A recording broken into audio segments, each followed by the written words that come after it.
on va revenir maintenant sur les pièges.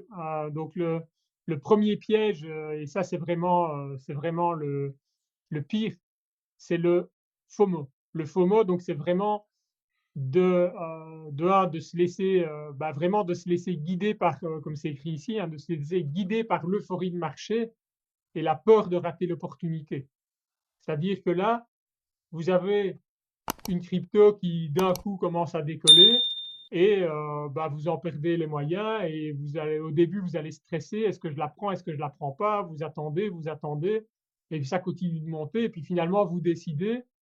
Et là, à ce moment-là, elle va faire peut-être un petit retracement. Donc, elle rebaisse de 5-10%. Alors là, vous dites, ah non, mince, j'étais tombé c'était pas le bon moment. Hop, vous vendez.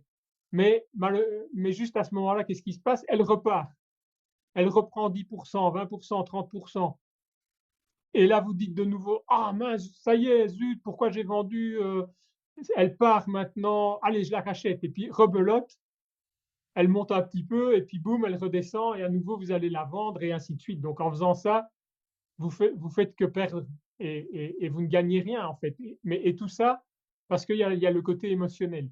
Et donc là, c'est pour ça que dans Crypto Mastery, ce qu'on vous apprend à faire, eh bien, c'est de lire les graphiques, parce qu'un graphique, c'est factuel, et on va vraiment travailler sur des faits en se fixant des niveaux, en se fixant un certain nombre de règles qui vont faire en fait que, au lieu d'acheter sur un coup d'émotionnel, eh bien, vous allez acheter sur un côté technique. Maintenant, ce qui est important à comprendre, et la gestion des émotions aussi qui est importante, c'est que quand on fait ça, ça ne veut pas dire que ça va décoller tout de suite.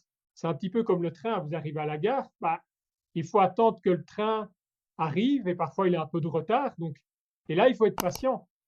Parce que si vous avez choisi votre niveau mais que vous n'êtes pas patient et que vous vous impatientez parce que vous voyez d'autres trains qui filent et qui décollent et que du coup vous partez ailleurs, c'est à ce moment-là que là où c'est techniquement, vous saviez que ça allait décoller, vous n'avez pas attendu que ça le fasse.